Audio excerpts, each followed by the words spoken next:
За би уг асуудлыг дэмжиж байна. Гэхдээ энэ Мөнхбаатар дарга болоод Байнгын орооны удирдлагуудаас нэг зүйлийг тодруулмаар байна. Ер нь энэ үндсэн хуулийн цэц бол өөрөө хараат бусаар ажиллаж ээж одоо үүндээ Монгол улсын үндсэн хуулийн манаач гэдэг үүргээ гүйцэтгэх байгууллага шүү дээ. Тэгэд энэ томилгоотой холбоотой зүйл сүүлийн үед илрээд байгаа хэд хэдэн кейс гараад байна. Ялангуяа үндсэн хуулийн цэцгийн гишүүнийг татаж авчираад их хурлын тамгын дарга болгосон. Тэгээ эндээс харахад бол улс төрийн намын нөлөөлөл бол маш их гүнзгийрсэн байна. Ерөөсөө энэ тодорхой институцээс нөлөөлөхөөс илүүтэйгээр улс төрийн нам шууд нөлөөлдөг ийм зүйл рүү орцсон юм байна. Гэдэг зүйл бол нотлогдож байгаа юм. Би бол одоо зөв буруугийн тухай ярих гээгүй.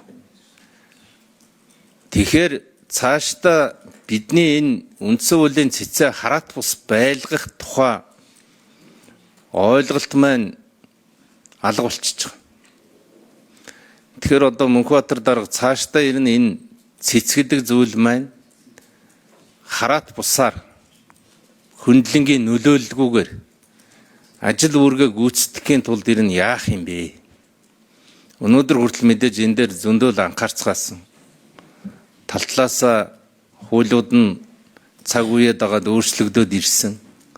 Нэлээд ахиц гарсан байх ёстой орчим, энэ эргэцүү орчим маань яг саяны улс төрийн тогтворгүй нөхцөл байдал дээр бол ерөөсөө ахиц алга байна гэдэг ийм дүгнэлтэнд хүрчээд байгаа. Тийм учраас энэ дээр одоо төрийн байгуулалтын байнгын ороо ажлын хэсэг гаргаад ер нь энэ байгууллагынхаа бие даасан байдлыг хамгаалах тухайд тодорхой санаачлаг гаргаж тодорхой хилцүүлэг зохион байгуулж ингээд цаашаа явбал яасан юм бэ? Бид нар бол энэ үндсэн хуулийн цэц Монгол улсын сонгуулийн ерөнхий хороо гэдэг энэ хоёр байгууллагынхаа бие даасан байдлыг хадгалж ийж Монголын ардчил цаашаага тогтвортой байх юм л д. Тийм учраас нэг байгууллага нь бол үнэндээ бүрэн хамааралд орсон байна гэж ингэж дүгнэхээс өөр аргагүй байдалд хүрж байгаа. Тийм учраас бол ингээд цаашаага энэ байдлаараа яваад ах юм бол хамаарал нь нэгнээсээ нөгөөд нь шилжээд байх болохоос биш бие даасан байдал гэдэг зүйлийн баталгаа бол алга болоод байгаа байхгүй.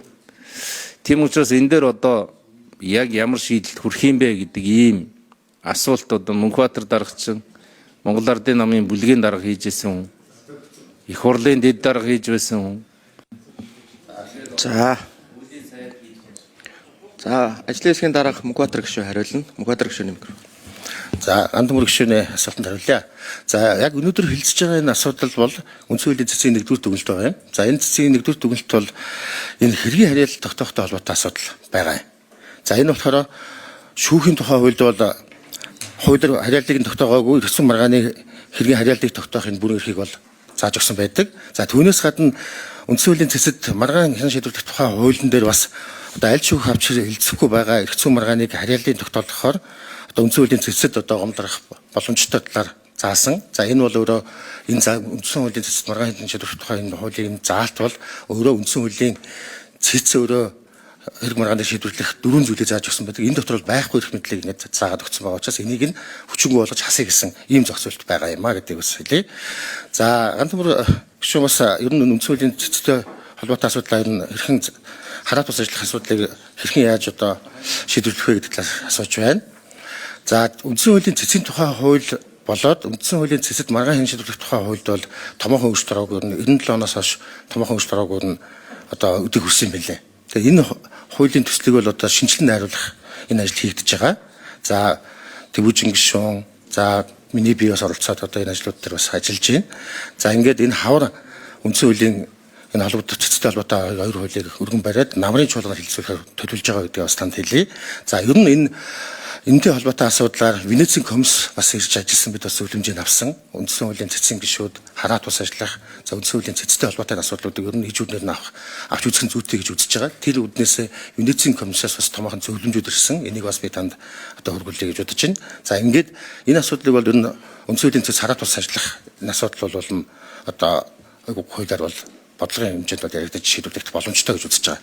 За ер нь өнөөгийн байдал бол үндсэн хуулийн цэц одоо хараад ажиллаж гин үгүй юу гэдэг энэ асуудал бол ихэнх баргаан дагуулсан юм асуудал болж байгаа. Одоо бас үнтэй бол санал нэг байна.